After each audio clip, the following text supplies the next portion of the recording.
Tompoko lasy tompoko vavy miarabantsika isa tokantrano iray amin'ny tialy ny 7 ny volana Novembre 2024 ity. Manaraka ny fandarana Resaho Aloha isika eto amin'ny télévision MBS. Ny fandarana dia andininy 10 sady androany atolotra ho atsika isa tokantrano miarabantsika manoloana zany ary faly ifampitafa amintsika eto indray Vonson Ndrenjato no manolotra ny fandarana Gimaksimy Magalasaino miarabanao tompoko. Miaraba tompoko. Isaorantsika ety am-pendohana ao anatin'izao andininy 10 amin'ity fandarana ity zao ireo rehetra izay liana na ny eto Tanindrazana na ny any ampitan-dranomasina ireo fanamariana ihany koa ireo fisaorana sy fankatelemana avy amintsika rehetra ary asaina trany isika fa ity fandarana ity dia natao manokana mba ho fandarana amakafakana ara-politika iresahana ny zava-misy na ara-tsosialy na ara-ekonomika na eo amin'ny fomba fitantanana ary fandarana anankiray izay nivokariny ny télévision mba hanampiana ny tsirairay avy isa-tokantrano andray lesona iresaka ifanakalo-hevitra momba ny fiainam-pirenena ka dia izany no isaorana antsika amin'ny ireo fanamariana sy fisaorana izay atotra isa-tokantrano. Ndrenjato malaza hatreto aloha ary misintona ny sain'ny maro ny teti-bolam-panjakana izay fantatritsika hoe ao anatin'ny fanadihadiana ary amin'ity androany ity dia niditra ao amin'ny fangalana fankantavana eny anivon'ny antenimera pirenena izany volavolan-dalàna ny teti-bolam-panjakana izany. Ny adevitrintsika farany teo Ndrenjato ny famakafakana ny aingantsika dia ndresaka tetontsika ny amin'ny fomba fanomanana an'izany teti-bolam-panjakana izany ndresaka tetontsika ny amin'ilay teti-bola amin'ny ankapobeny 11 000 milliards raha resahana resaka tetontsika ny amin'ny iza no mandray andraikitra sy manana andraikitra be indrindra amin'izany famolavolana izany teti-bola izany sy ny fanangonana n'izany teti-bola izany mba ahafahana enti miasa ndresakitsika momba ny etra momba ny aba momba ny droit momba ny taxe dia androantsika mbola hiditra lalindalina kokoa amin'izay teti-bolam-panjakana izay izay maria koa fa lalàna aotra 12 bara 2020 makasika ny teti-bolam-panjakana. Ndrenjato adihevitra amin'izao tsika miteny zao resakitsika farany teo dia hoe mandray anjara be indrindra ao anatin'io teti-bolam-panjakana io ny vahoaka malagasy 5 tapitrisa resantsika teo na ny impôt sur les revenus resantsika teo ny impôt makasika ny impôt synthétique na ny etra tambatra rendretra reny resantsika teo ny revenu salariaux resantsika teo ny mobilier reny rehetra reny dia ho vavahantsika kely androany lalindalina kokoa mba ho fantatry ny rehetra raha io etra io na ny impôt ny resana ahoana marina inona ny fomba rehetra ahafahana mamokatra sy mampiasa azy ary toy ny ahoana ny fitrangana izany ao anatin'ny teti-bolam-panjakana. Ya manatitra ny arahaba fantatritsika moa fa ny teti-bolam-panjakana dia tsy mandeha ila fa misy ny adidy atao amin'ny olo-pirenena dia nefa nilazaintsika teo iny zany fa manana anjara adidy lehibe amin'izany isika vahoaka maro anisa ary tsy mahazo mitaretana mipaka amin'izany ny vahoaka malagasy indrindra fa ny tantsaha izay maro anisa 5.20 isanjato ny vahoaka malagasy fa na ianao 4 io aza na ianao mangataka io aza na ianao zay resy ny fiainana dia mandray anjara ianao na tianao na tsy tianao amin'ny fanabeazam-bo ity lalàna ny fitantanam-bola ity. Ny olona tena mandray anjara betsaka ao anatin'ity zany na amin'ny alalan'ny etra na amin'ny alalan'ny adidy amin'ny fanaintanana ny vahoaka dia ny mpitatitra satria io mpitatitra io fandraisantsika teto fa ny firenena tsy manana mobilité zany hoe tsy afaka famoivoy famezivezy na ny olona na vokatra na ny arena eto nivon'ny firenena dia tsy ho afaka ny androso mihitsy zany ny firenena zany hoe ny vahoaka malagasy iray manontolo ary fantatritsika fa ny transport ny dikany amintsika eto Madagasikara de hoe mpitatitra vahoaka, mpitondra vahoaka raha n'izay ny tena marina de arabaky teny mihitsy tena ny mpanao transport no mpitondra vahoaka eto Madagasikara satria mitondra ny tserany aina ny mpanao transport eto Madagasikara. Rehefa zaraina ny famoriketra eto Madagasikara sy ny fandanjalanjana ny adiriny tokony aloha dia fehezin'ny fanjakana foibe ny lafin'ny transport, zany hoe ny transport na régional na national de fehezin'ny fanjakana amin'ny ankapobeny, ary ny base ny impôt dia raha ny fetra ahafahana manatanteraka le etra zany de mifixeny any amin'ny 5% amin'ny fanambarana zay rehefa tonga anao zany de iny misy caution na 5% voalohany zay tsy maintsy alohanao de ny transport de tsy maintsy mandoa an'izay zany ny transporteur. Nefa zany ny activité sasany dia ny direction régionale manao azy, zany hoe ny direction régionale zany tia nampara am'zany dia misy ny fifakafantarana eo amin'ny traikefa sy ny misy atao anivon'le fiarahamonina amin'ny famoriketrany amin'ireny région reny na ny faritra zany dia afaka mifampiresaka tsara satria le administration de proximité zany hoe ny raha-rahampanjakana ny fotony no mahafantatra ny fahafahanao mahazo tombony na tsy mahazo tombony amin'ny asa zay ataonao de afaka mifampiresaka tsara, zay no atao hoe administration de proximité. Fa ny transporteur zany dia tsy mba mahazo an'izay tombon-dahiny zay fa fehezina ty am-piandohana. Inona ny antony mahatonga an'izay satria ireo zany no mpandohetra zay azo fehezina tsara indrindra eto Madagasikara, satria raha vao manao akamo ny transporteur de efa mihinana azy ny polisy, mihinana azy ny zandary, mihinana azy miandry azy akendrotohana kendrotohana ary ndraindray aza de lasa ifampimehezana eto Madagasikara io adidy ataon'ny transporteur io satria tsy vitan'ity le hoe impôt fixe ty zay ferana avy aty amin'ny fanjakana foibe, fa mbola misy ihany ny tataoketra hafa ifanarahan'ny fiarahamonina eny amin'ny lalana rehetra izora ny transporteur, route nationale zany na any amin'ny régional na any amin'ny communal, de eo zany no mahatonga la eta mavesatra ho an'ny transport. Fantatritsika nefa fa ny transport eto Madagasikara raha ny plan national ny transport ny resahana dia maty antoka, zany hoe ny transporteur rehetra eto Madagasikara zany de maty antoka, ary na ny banque mondiale aza de tsy sa manao financement direct ny raha ny fitateram-bahoaka eto Madagasikara na ny fitondram-bahoaka eto Madagasikara zany fa miahoatra izy amin'izay lafin'izay satria ny plan national ny transport de déficitaire.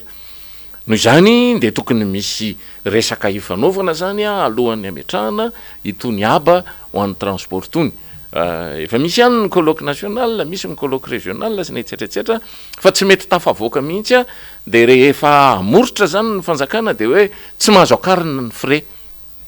nefa de entreprise privée individuelle mipetsaka ary ny société ao anatin'io de tena mahavalalana ny fahaizan'ny tantana ireny société ireny mba hahafahany mandrindra ny fahazahoana tombony eo amin'ireny fanaovana transport reny. De hitatsika fa rehefa tsy hitan'ny fanjakana zay atao amin'ny fifehezana nyreto mpitatitra vahoaka reto dia misy tolérance, ndraindray zany de misy ny filefahan'ny fanjakana malefaka izy modiny tsy hita ny charge ao ambony porte bagage eo. Zay raha ny tena marina de tokony harindra hoe transport de marchandise sy transport de personne, ary tsy vitany mandrindra an'izay satria tsy tafavoaka any amin'ny recette zany na ny fidiram-bolany ny mpitatitra eto Madagasikara. Am'izao tsika am'teny zao de ny mpitatitra ny lasa manana n'ilay initiative ny amin'ny hoe izy mihitsy no miditra ao anatin'ilay sehatrilay transport de marchandise resahantsika io sy manavaka n'ilay olona satria hitany hoe azahoany tombony kokoa amin'ny izay lafy ny fitanteran'izay fa tsy feno ve zany ny fepetra raha ohatra ka miresaka teti-bolam-panjakantsika satria fantatritsika ny anatin'ilay processus budgétaire resantsika ity dia misy ilay ataontsika hoe dinika zay miainga any anatin'ireo rafitra itsinjaka-pahefana district ny région ary ireo mpiantsehatra raha resitsika zany fitanterana de tokony misy zany dinika zany satria raha izany resaka ifanaovantsika zany de misy mozana tsindrinily zany ny resaka famaritana an'ity aba ity eto Madagasikara ndrainjata zay tokony hoy izy satria na hoe androany fotsiny aza nolanina ny tetibola ao amin'ny anteny meram-pirenena nefa tamin'ity herinandro ity vao tonga tao amin'ny anteny meram-pirenena ny tetibola de efa mahavalalana mieritreritra zany hoe ahoana tokoa moa zany no ahafahan'ny transporteur mametraka lobby satria rehefa mandinika an'ity tetibolam-panjakana ity zany dia ny mahazo tombony ao anatiny io de zay afaka mandefa lobby ao amin'ny anteny meram-pirenena de hitatsika eo rehefa avy eo tansaitsika eo hoe inona marina moa zany ny tena fandeha am'izany any amin'ny nomenclature amin'ny fanafaranetana no hijerevantsika am'izay fa misy traitement inégalitaire zany ary mandesoka ny vahoaka malagasy amin'ny ankapobeny fa mampahazo tombony ireo efa zatra amin'ny lalaoan'ny tetibolam-panjakana zany satria ny olona rehefa tonga ny tetibolam-panjakana de ireo mpanafatretana rehetrrehetra de afa tonga ao amin'ny assemblée nationale lao izy de mandefa lobbyny de manao resaka anjorony ahoana ny fomba atao am'ity de mandefa ny chiffre izy de satria zay chiffre alefan'ny assemblée nationale lao no lasa lalana amin'ny fitantanam-bola na ny chiffre alefan'ny ministère ny finance any am'ireo le mpikirakira zany mandrafitra mpanomana nyty tetibolam-panjakana ity de any zany no mandeha io rehetrrehetra io ny conférence budgétaire moa ny resahanao am'izay fa tsy misy zany satria raha misy zany conférence budgétaire zany de mandeha ho azy ny fahafahana mametraka aradrariny égalitaire ny traitement égalitaire ny lalàna amin'ny fitantanam-bola eto Madagasikara raha mandray ohatra zao tsika ny indemnité de manjary misy hetra aloha ny indemnité am'izao tsika miteny zao marina fa tsy manam-bola ny fanjakana ary zay no natonga tsika ny teny hoe rehefa difotra amin'ny fanjakana de manao pression fiscale ary zay zao no hita taratra amin'ity lalàna fitantanam-bola ity nefa rehefa vodinianao zany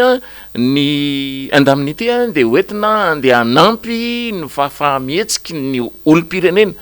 io zany tsy midika hoe ny lehibe na ny kely amin'ny karama ohatra ny resahana am'izay lafin'izay fa arakaraky ny io le management avancé io arakaraky ny abeny latabatra sy ny alavan'ny tananao no ahafahanao mametraka n'le autorité anao am'izay lafin'izay sy no ahafahanao mijoro any anatin'lay hoe manantanteraka ny raharaha asa manandraikitra ao anivon'ny fohy be zay misy anao na ny sampana raha-mpanjakana na ny sampana raha privé nefa motsy zay no izy de rehefa mahita ianao hoe ny knapsa am'izao tsika miteny zao raha miresaka privé zany tsika dia manjary lasa manao financement zay ataon'ny banky lasa institution financière de fait zany izy raha ny fanapaha-kevitra ny raisy ny fanjakana no zay tsy azony atao tsy azony atao zay raha ny lalàna mifehan'ny knapsa no resahana nefa moa zany de mandeha am'izao tsika miteny zao de zay no fomba fatao teto Madagasikara hatram'izay no hoe 13e mois hoentina anampina ny mpiasan'ny privé eny nametrahana ny 13e mois misy manao 14e mois misy manao 15e mois misy ny manao mame indemnité de logement ambony be zany mba haelana am'lay vesatry ny tatao-ketra alain'ny fanjakana satria reny zany tsy imposable zany hoe tsy angalana nefa moa zao zany izy indemnité zany zao de problème rehefa mijery an'le fitarainan'ny mpiasan'ny privé famaly amin'ny knapy sao zany tsika de misy mitokona de varina hoe lasa mivezivezy be zany le mpiasa mandeha mitako ny tombotsoany ny ao amin'ny knapy sange de mazava manao cotisation ny olona de firy taona izy nanao cotisation de rehefa tapidalakale zany izy de ny knapsa tokony mandeha mamonjy azy de manao remboursement lalàna nge zany tokony hitondra vahaolana ho azy ny knapsa satria institution folo taona ianao ny asa nandritra ny folo taona zany raha ataontsika compte tsotsotra de misy hoe folo volana isa taona de misy folo volana 100 volana zany tokony hanananao trosa zany ny knapsa de tokony manao remboursement systématique ny knapsa fa tsy hoe ianao indray nda andeha mbola ampisambotra le olona mpitiambanao anatin'ny knapsa nefa mivolana efa nanaovanao placement teristeria de angalanao zanabola le volan'olona napetraka tao a de ianao indray mbola mampifilafilan'le olona zay zany ange le problema amin'raharaha eto Madagasikara elatsika iny fa hiditra amin'raharaha akapobe ny vahoaka malagasy tsika amin'ny le traitement inégalitaire lalàna amin'ny fitantanam-boly ty rehefa jerenao zany a ny sakafon'ny mpanakarena eto Madagasikara de misy exonération a hatrany amin'ny 10 isan-jato ka hatrany amin'ny 10 isan-jato rehefa resaka hoe sakafon'ny manakarena zany tsika de tafiditra ao anatin'zany a teneniko tena farany tsotra hatramin'ny chewing-gum de exonéré misy exonération confiture ny dité ny chocolat blé ny cerise ny blé ny abricot ny voanjo voahodina ny labiera ny oviva sy ny etseteraetsetra zany a de mahazo exonération amin'ny ty teti-bolam-panjakana ty de fantatritsika nefa ndreny izy no mivarotra an'zany eto Madagasikara de zay le problema hoe le any amin'ny tsy afaka miady loatra zany a raha ny tantsaha am'le resaka lobbyinina zany ao amin'ny anteny mera-pirenena sy any amin'ny ministera amin'ny finansa mba mitondra hoe reto angeny etaetanay ho resantsika daholo zany mba azahoan'ny olona hoe inona marina raha mono mahatonga atsika tsy miresaka nyty teti-bolam-panjakana eto Madagasikara ty nefa io ny fototry ny olana eto Madagasikara io zany a ny ozatry ny fiainana io ny ankina ny taona ho avy itsahana izay no ary fantatritsika zany fa raha ny mpanao hôtely sy ny mpanao restaurant zany a rehefa mividy solitany izy na manafatra solitany ny olona de azo mitondra taratasy izy hoe izay mpanao hôtely any amin'ny faritra misy délestage na any amin'ny faritra tsy misy interconnexion en-jirama de mampiasa groupe électrogène zay a dia noho izany a exonéré izy amin'ny taxe zany am'izay lafin'izay izy re olona tena mampiasa ny carburant be indrindra eto Madagasikara tsy ny tantsavy tsy ny vahoaka malagasy fe ny tatsa 5 isan-jato ary ny vahoaka manitra eto Madagasikara 2 isan-jato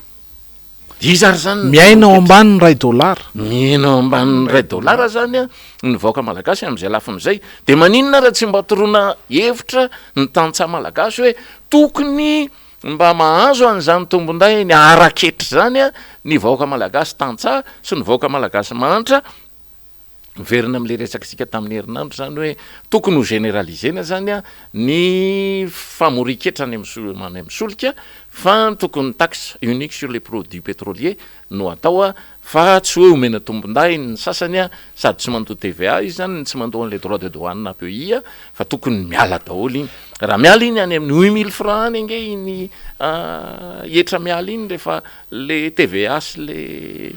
le droit de douane na pays zany no resahana de tsy mba mahazo an'izany toromarika zany ny tantsaha eto Madagasikara sy ny vahoaka madinika de mihinana ny tolambetsy mitapaka fotsiny raha zany resaka resantsika zany ange ndrenjato de tena mitombina mihitsy le hoe nivoky ihany ny toanana eto Madagasikara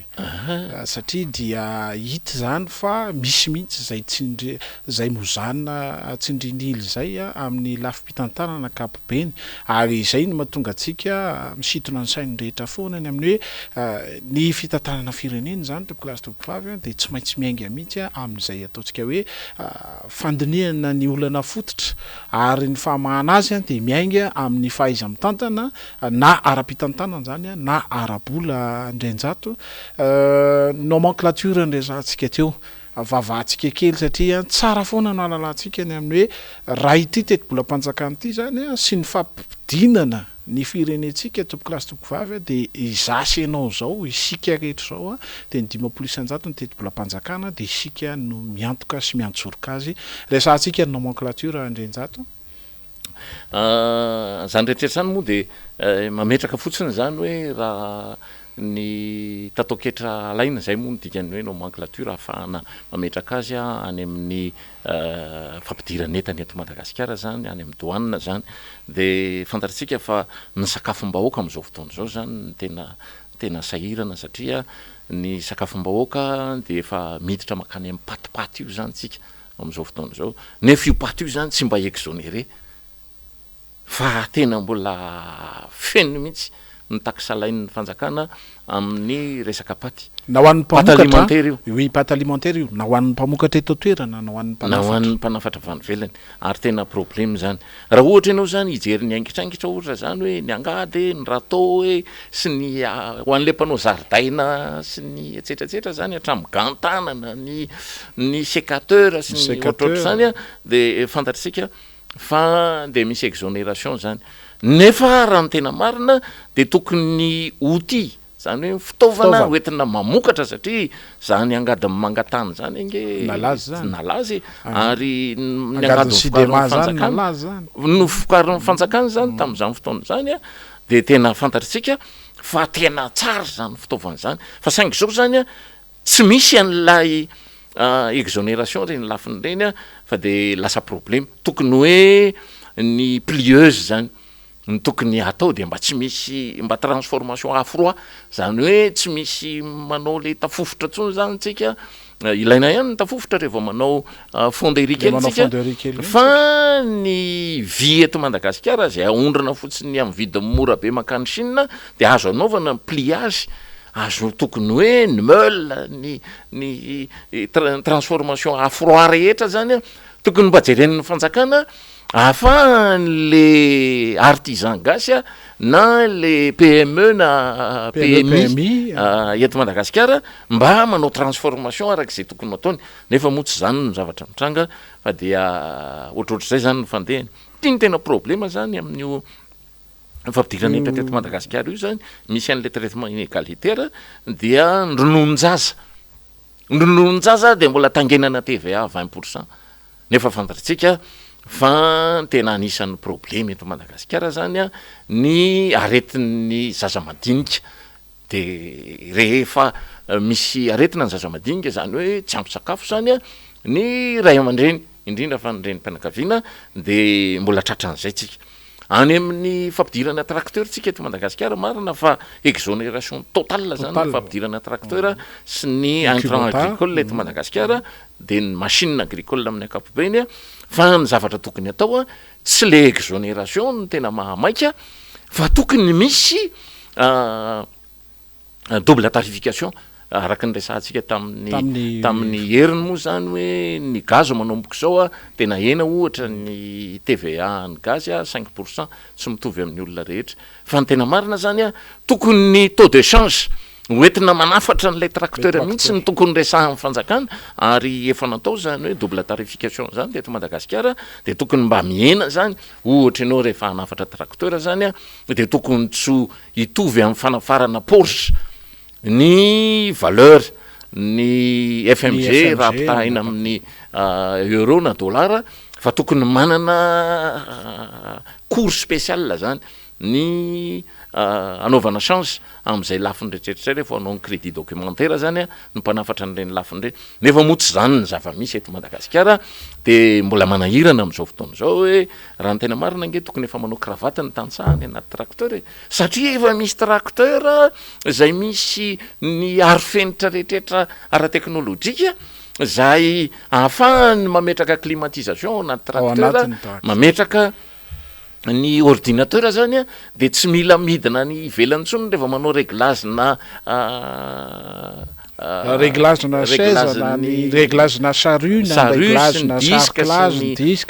fanaovana sarclage fa ordinateur no manao an'iny de tokony efa mipetraka iny arakaraky ny niveau an'le tany zany tokony efa mba jerentsika fa de tsy zany moa ny zava-mitranga eto Madagasikara fa de manao jonjoromona fotsiny zany tsika hoe ka inona arako efa exonération totale kina indray mbola andrasan'le vahoaka 520 isan-jato tena manahirana satria reto le zavatra ny tany saiko teo le hoe sakafo mimpanankarena eto Madagasikara 8 isan-jato ny olona ngeny manankarena eto Madagasikara rehefa miala le mpanankarena de tonga de mahantra satria tsy misy classe moyenne eto Madagasikara zay zany tokony ho tadidinina zany rehefa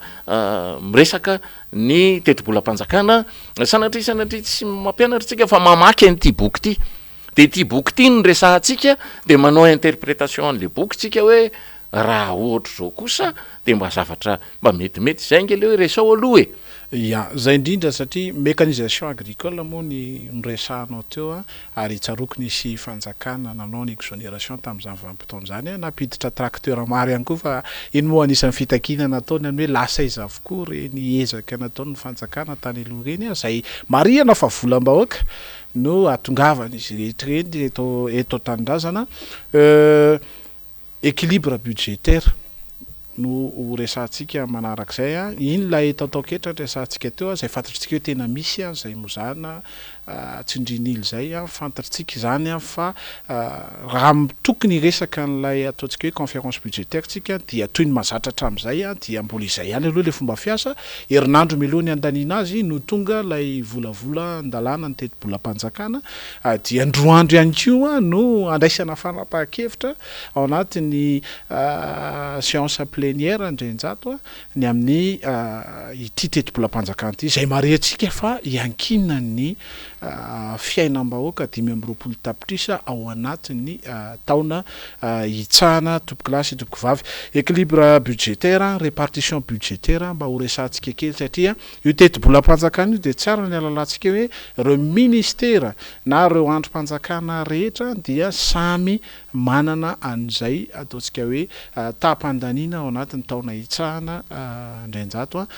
tamin'ny taona lasa dia 9000 milliards et quelque teo ny teti-bolam-panjakana raha izay no teti-bola fantsina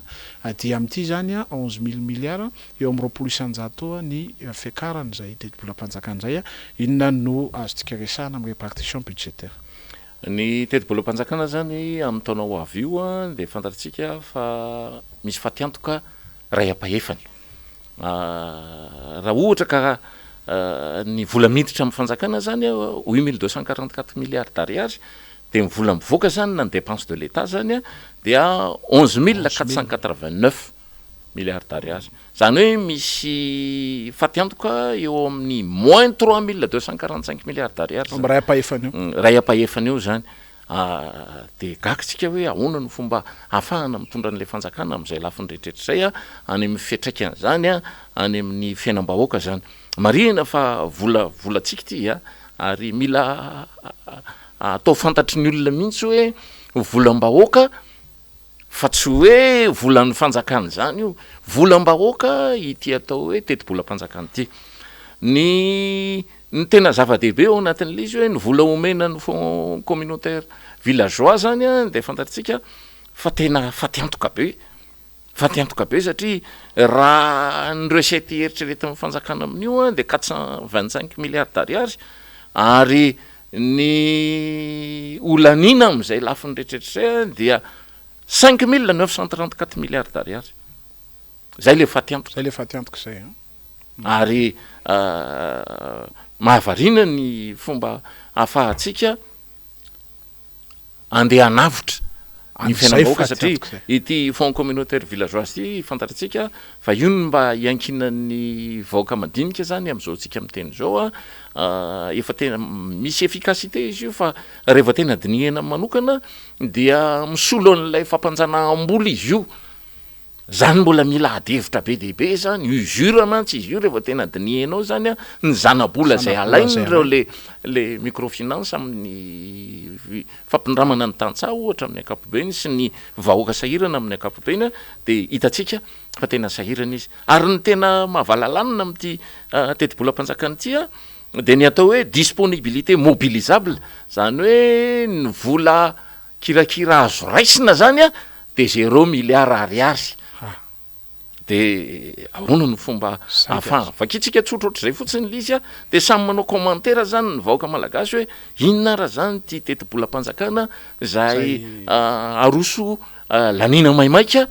tsy hanaovana ady hevitra eto amin'ny tany sy ny firenena ity dia tena mampitahotra zany no avy ny firenena amin'ny ankapobeny ary zay indrindra no izy to manano saintsika isa-tokantrano teti-bolam-panjakana moa resantsika eto ndrenjato dia fantatritsika hoe ny lojika amin'ny teti-bolam-panjakana dia miainga alohany amin'ilay atao hoe vina ny programme général de l'état ary ao anatin'ilay 5 taona hitatana n'ilay filohan'ny repoblika dia tokony ho hita taratra any anatin'ny teti-bolam-panjakana zany ny fanatanterahana an'ilay vina. Ny filohan'ny repoblika dia nanolotra an'ilay vina IEM. Fantatritsika hoe nisy vina tany alohan'izany ny MAP. Fantatritsika hoe nisy vina tany alohan'izany ny programme national de développement, ary io vina io no andrafetana n'ilay programme général de l'État rehefa avy eo zay ho tanterahan'ilay gouvernement. Roa taona ity fanjakana ity am'izao tsika miteny zao fanamariana ataotsika fa ity zany zao ny teti-bolam-panjakana mety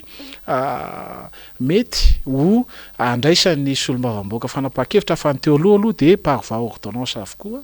no nanatanterahana azy indrenjato. Miresaka n'ilay vintsika raha miresaka an'izany teti-bolam-panjakana zany tsika dia azo eritreretina ve fa ilay velirano 320 zay resahan'ny filohan'ny repoblika ao anatin'ilay vina dia misy apahany mety ho vita roa tanteraka ao anatin'ny 3 taona ambiny zay ananany amin'ity régime Andry Rajoelina ity indrenjata.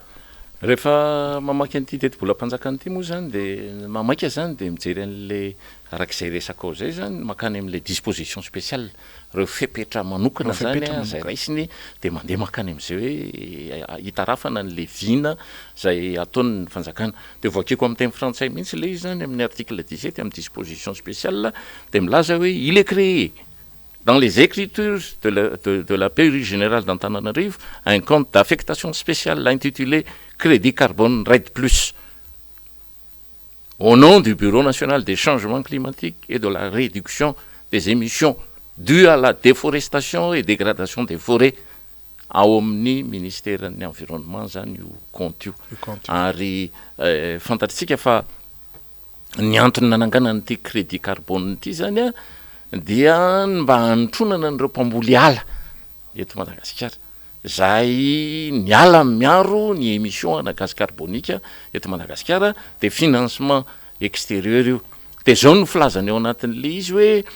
ce compte doit toujours faire apparaître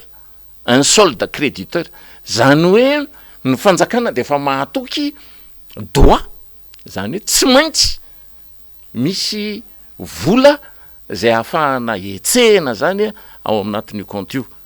Dia le toy an'ity zany ny tena manahirana be ao anatin'izy hoe les modalités de gestion du compte feront l'objet d'un décret pris en conseil de gouvernement. Manahirana zany rehefa dinianao zany hoe décret pris en conseil de gouvernement zany tsy conseil des ministres akory fa conseil de gouvernement zany hoe tsy misy ilana ny anteny meram-pirenena mikasika ny fampiasana ny crédit carbone RED+ eto Madagasikara. Ary firy-taontsika nahazo an'ity crédit carbone RED+ tia fa dia ny fanjakana ny tena mampiasa azy amin'izay tiany anetsenana amin'ny banga eo amin'ny fitantanana ny vola eto Madagasikara. Ary zay no malasa resadresaka fotsiny ny atao hoe raharahana famboleka-azo eto Madagasikara.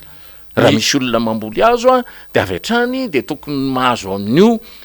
crédit carbone io izy. Nefa moa tsy zay zany no fandehany fa mandeha de homana zany le conseil de gouvernement amin'ny fampiasana an'ireo crédit ireo. Ary ny tena mbola manahirana amin'ity disposition spéciale ity zany dia ny article 18 eo amin'izany dia no hoe il est autorisé le versement de toute pénalité retenue sur une caution de soumission présentée par un soumissionnaire,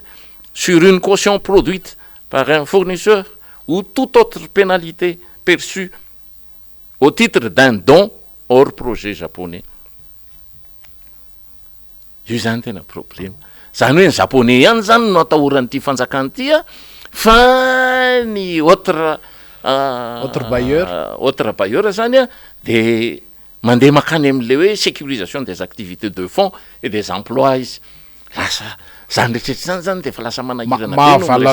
mahavalalana ny dikan'izany mantsy dia hoe ny voalazan'ny article 18 zany dia azo atao zany ny mampiasa an'izay vola azo amin'ny pénalité ny sazy zany sy ny caution zany hoe le vola apetraka melo an'ireo olona rehetra soumissionnaire mitady raharaha amin'ilay projet mpanjakana rehetrarehetra zany dia akoatran'ny projet japonais zany satria ny projet japonais araka ny filazantsika de tsy maintsy mifandray mivantana amin'ny condition ny FMI ary rehefa tsy milaza ny FMI de tsy mety anao ny japonais de ndikan'izany zany tsy maintsy manaraka an'izay fepetra zay ny fanjakana de lany fotsiny zany zavatra zany de manahirana ary tena mampalahelo ny mijery ny fomba hitantanana ny firenena zany am'izay fotoana zay de eto koa mbola manahirana be zany am'le raha zany ny article 19 il est autorisé la perception au profit des laboratoires des mines de Madagascar de la rémunération de ces prestations, notamment les analyses, les tests, les expertises, ainsi que les caractérisations des substances minières, pétrolières et gazières. La dite rémunération est fixée par arrêté interministériel du ministère des Mines et des Ressources stratégiques et du ministère de l'économie et des finances. Zany tiara zany mbola zavatra hafa ndray ty interministériel zany no ampiasana ny vola mikasika ny raharahapitrandrahana renakibon'ny tany eto Madagasikara. Tsy hoe tsy mahatoky ny fanjakana malagasy zany renjato sy Guy Maxime Maralaisy fa ny raharaham-bola tompoko de tsy maintsy anaovana ady hevitra de mila resahana aloha hoe mety ve zany sa tsy mety de lasa problema raha vao ataonareo mandidy de omanotry zany ny fomba hitrandrahana ny hitantanana ny fiainam-pirenena am'izany lafiny zany ary fantatsika fa ny vola sazy amin'ny mine zany sy ny tataky zany de tena vola be zany de anjaratsika zany mandinika hoe inona ny tokony atao am'tony raha tony raha atao tervaiement ohatry zao zany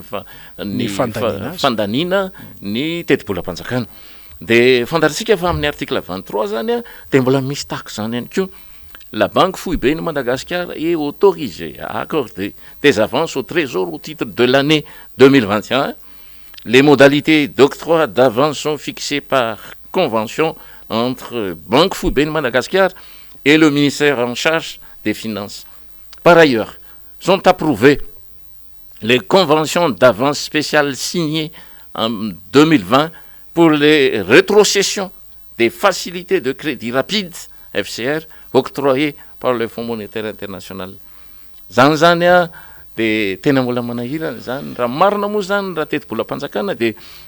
mazana rehefa volany any amindreo le départementam-panjakana rehetrrehetra de misy ny atao hoe zéro budget fa tony zany misy le miverina any amin'ny banque centrale le izy de ty zany nidikan'ity de hoe angatahan'ny fanjakana malagasy ny amerenan'ny banque fouille be an'le vola makany amin'ny ministère amin'ny finance mba ho azony lalovina indray le raha mafalalany zany ohatrany tena tsy mety loatra zany zavatra zany fomba fitantanana zany ary zany no mahatonga atsika resahantsika zany rehetra zany janjato satria tsy tokony ho tokantrano miono ny vahoaka malagasy manoloana ny arenany manoloana ny volany satria azo io atsika io vola resahana io ary tsy tokony ho tokantrano miono izy amin'ny fomba ampiasana sy andaniana azy eto amin'ity tany sy firenena ity miresaka crédit carbone ianao teo de tsaroko anatin'ilay velirano lay 600 000 hectares isa-taona de rehefa jerentsika nefa ny teti-bola ny environnement anatin'le répartition budgétaire de sarotra ihany ny mamaritra ny amin'ny hotratra zany asa goavana resahany zany tsisy paikady tena mazava irosotsika am'zany tsaroko rotaona lasa ito anatin'ny fampelezan-kevitra de ao anatin'ny rotaontsika de maleo tena amin'ny resaka famokaram-bary ary aminondrana fa rehefa jerenao ny teti-bola-panjakana de tsy mbola hitanao taratra zany any anatin'ny teti-bola ny ministère ny agriculture ny élevage et pêche ndrenjato marina zany ary rehefa ohatr' zany moa fomba hitantanana ny firenena de fantatritsika fa manomboka miahany olona ary tony rehetrrehetra tony de ohatrany hoe nitakotakonana hatramin'izay zany fa zao tsika mba manapongatra azy zany hoe mba ho fatapahoaka hoe inona marina ny tena tetikadin'le fanjakana amin'ny fomba hitantanana amin'ny fiainan'ny firenena voalaza moa tamin'izany fotoana zany fa hoe velorano de efa misy vola voaomana amin'izany ao sy ny etsetretsetra fa raha reto zavatra reto zany de le volam-bahoaka ihany io anaovana akisika amin'ny fomba hiatrehana ny raharaha fomba amboletra raha izay no lazana na hoe nitrosa zay antohan'ny vahoaka malagasy amin'ny fomba amboletra mihitsy raha izay no lazana raha ty zavatra ty zany no resahana ary mbola mahavalalana mijery an'le article 25 Guy Maxime Ralaisaheno ny article 25 zany de milaza hoe il est autorisé la perception d'une amende administrative en matière de change dont les modalités et la liquidation seront fixées par voie réglementaire. Zany hoe zay kisazisazy rehetraretra eo zany de le ministre ny finance fotsiny inge zany de mahavita ny voie réglementaire raha voie réglementaire mantsy izy de ho any amin'ny ministère de efa milamina zany izay zavatra rehetraretra zay zany de eto tsika menakavy eo amin'ny fomba hiatrehana ny raharaha ary ty ny tena zavatra ray tsy maintsy resahana amin'ny vahoaka malagasy zany ny article 26 eo anatin'ity lalàna amin'ny fitantanam-bola ty plafonnement d'endettement dans la présente loi des finances 2021. Le montant maximal d'emprunt extérieur pouvant être contracté par le gouvernement central se chiffre à 10 675 milliards d'ariary. Zany hoe ny teti-bola fanjakana ray manontolo zany no plafonnement d'endettement eto Madagasikara zany hoe ny plafond trosy eto Madagasikara zany dia 100 isan-jato. Ahoana ny fomba ahafahan'ny firenena iodina sy iaina sy satria ny fanjakana frantsay no mahavita an'izany, ny fanjakana any Amerika no mahavita an'izany lafin'izany, fa raha isika eto Madagasikara zany no manao an'izany lafin'izany de veriko fa ho avy tsy ho ela ny cessation de paiement satria tsy hisy partenaire technique et financier sandray any Madagasikara amin'izany lafin'izany ary ny capacité d'endettement ny Madagasikara no mahatonga antsika mbola misisika amin'ilay hoe tsy misisika moa tsika fa feran'ny FMI fotsiny zao hoe tsy mahazo mihoatra ny 0,05% ny vola samborin'ny Madagasikara. Zay aniny ny problema amin'ny Madagasikara. Ny problema amin'ny Madagasikara zany sady tsy mahavita mamorihatra tsika no manao dépense mihoapapana ary rehefa zany no izy dia tsy crédible tsika io le resantsika foana hoe solvable tsika tsy crédible ary de sahirana zany tsy ny fanjakana nge ny sahirana ny fanjakana ao anatin'ity zavatra rehetra ty de efa manana ny crédit tokany amin'io zay no atao hoe sécurisation de recette douanière zany ny fitandronany tokony idiran'io vola ao amin'ny douane io de io mazana volan'ny androm-panjakana eto Madagasikara io. Reo androm-panjakana milaza azy hoe mifamianatra sy mifanabatibaty reo zany hoe inona moa ny idirany vola ao amin'ny Sénat io sy ny etsetretsetra de ry Eric Rakotorso sy ry Le Noble sy ny manao avocat Marc Alphonse zany manao avocat du diable am'izay lafiny rehetraretra zay de tokony vola natokana ho an'ireo zany tokony alefa any amin'ny fampandrosoana ny firenena de manao bénévolat zany reo olona androm-panjakana resahantsika tokony hanao bénévolat zany ny androm-panjakana mpanao lalàna mpanao lalàna zany tokony hanao bénévolat rehefa zany ny tena fandehan'le raharaka manahirana ny fomba firesaka eto Madagasikara zany fa tsy mifampiresaka tsika moa zany ny tena mariny tsy mifampiresaka tsika zay ny antony tony fandarany tony resao aloha ary veriko fa fanetretena mihitsy nanaovantsika ny lohateny io hoe resao aloha zay indrindra mantsy lenjato satria tsy crédible tsy solvable ny fanjakana noho izany rehetra zany tokolasy tokovavy satria voalaza ambenombeny fa miainga amin'ilay vina ilay programa ny teti-bolam-panjakana ary ny paikady irosotsika any amin'ny fanatanterahana n'ilay fivoahana amin'ny fahantrana ny asa afahantsika mivoaka ny anatin'izany fahantrana zany zay no ilantsika mpitondra zay afaka mitondra n'izany vahaolana zany mazava ny zavatra tenenina realista raha izay nolazana azy mitombona ary azo tanterahana ao anatin'ny 5 taona tobokilasy tobokivavy io no mahatonga anay mpanohitra isan'andro san'andro no manantitandro tamintsika menakavy hoe ny fomba fitantanana firenena dia mila olona manana n'ilay background mila olona vonona sa hiatrika an'izany zavatsarotra zany ary mila paikady mitombona sy mazava indrenjato mampitaraina ny rehetra eto Antananarivo sy manodidina ary any amin'ny faritra ny momba ny rano fisotro madio sy ny fidiovana ny fanadiovana amin'izao tsika miteny zao resahantsika aloha ny rano fisotro satria raha ny tabataba teto moa tsika malama momba ny jirama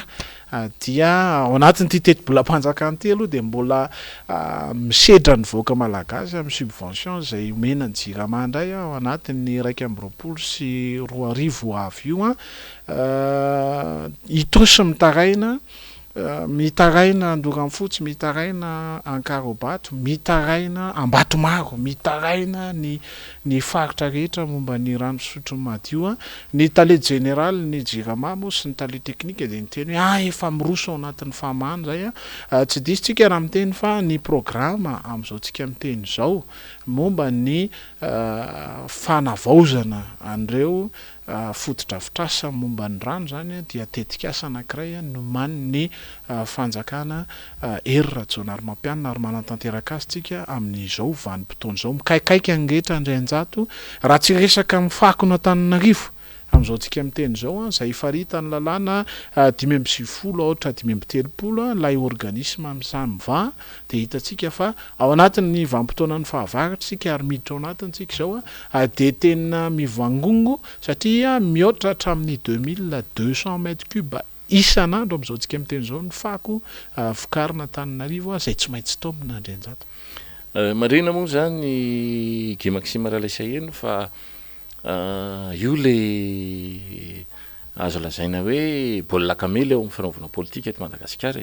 fon'ny président Ravalomanana ny vadiny moa zany be ny Antananarivo dia fantatritsika fa ilana vaniny hoe mila sarana samby vasy ny service ny voirie sy ny etsetra ao anatin'ny commune dia amin'izao fotoana izao manjary azo atambatra indray le izy sy ny etsetretsetra zany le tsy mety eo amin'ny fomba fanaovana politika eto Madagasikara satria misy baolina kamely ohatr'izay raha ny marina zany any amin'ny tetikasa rehetra atao eto Madagasikara dia lohalarana Antananarivo renivohitra tsy miteny hoe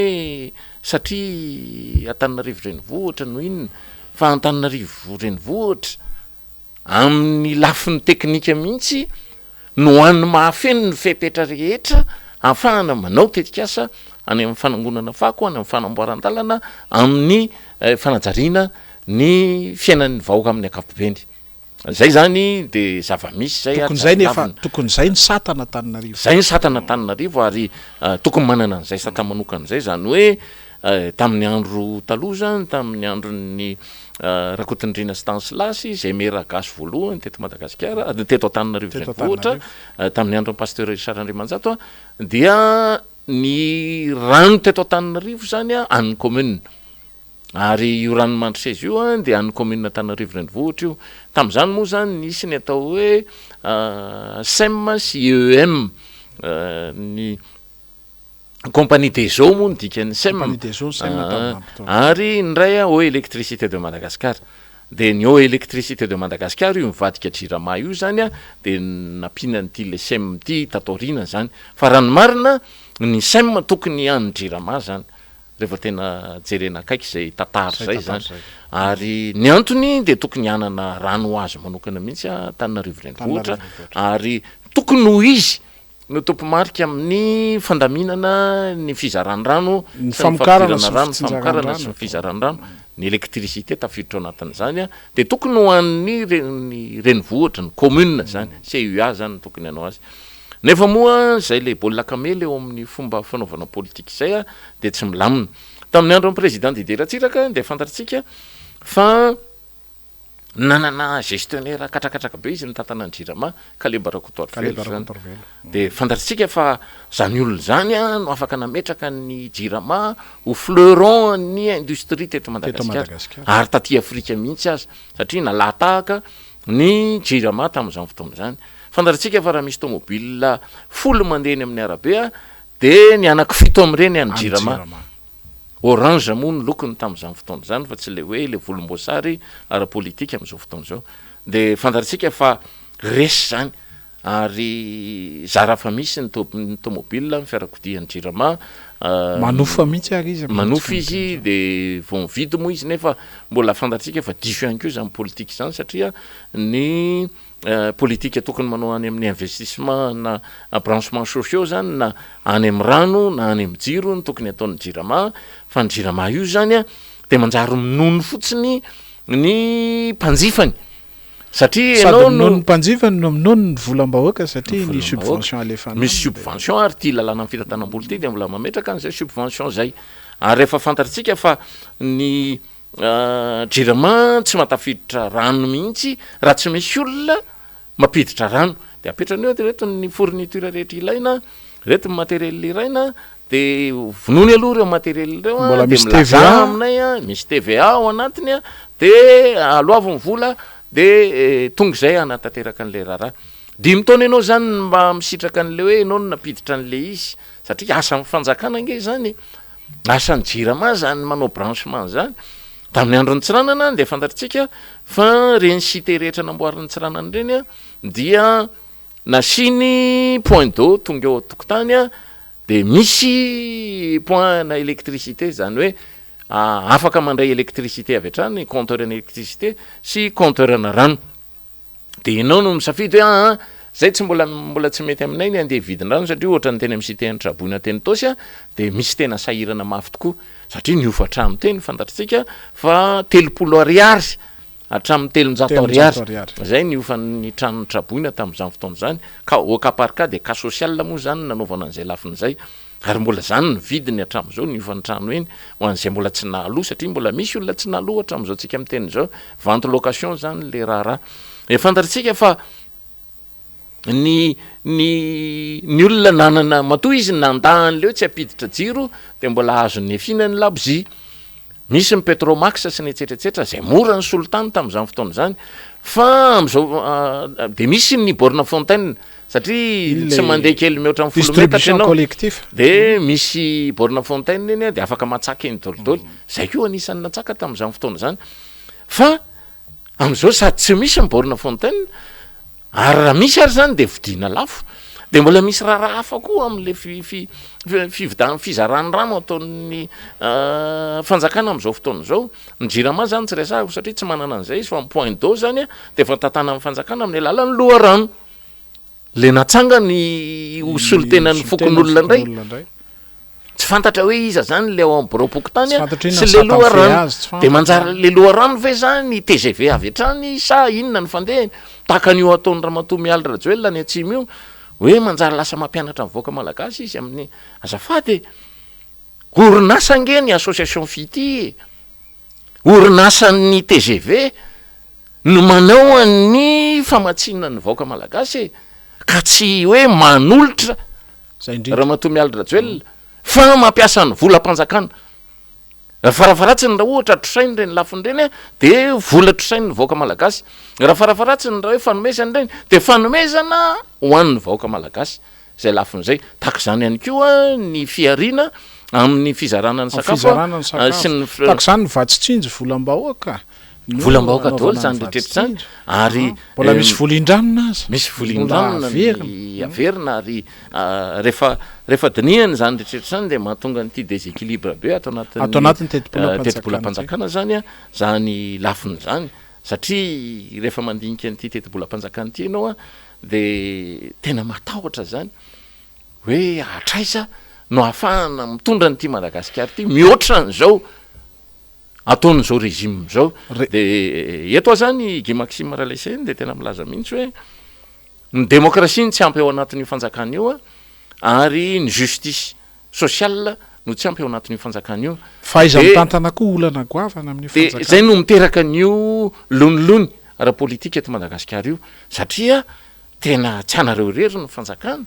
fa atsika rehetra ny fanjakana ary rehefa atsika rehetra ny fanjakana dia isika zany no tokony hiaraka andinika an'ity raharaha ty fa tsy anaovanareo an'izao fotsiny hoe mandidy de homan'izao ao anatin'le lalàna fitadidy io fa lalàna ny fitantanam-boly ty miatra amin'ny vahoaka malagasy rehetra ty tsy misy hoe misy afaka amin'io nareo reriny no mizaka an'io fa izahay vahoaka malagasy anisan'izany ny fanoherana no hiaran'ity raharaha ty ka asio demokrasia asio justice sociale asio lape mazava fa tsy tongatonga ho azy ary fototry ny olana mahakasika ny fitsinjarana ny rano eto Antananarivo sy manodidina io dia voalaza antsika ombenombeny fa lay fomba famokarana sy fomba fitsinjarana azy eto Antananarivo manomboka mandeha moa ny tetikasa amin'izao tsika miteny zao ary tsara ny alalantsika isa-tokantrano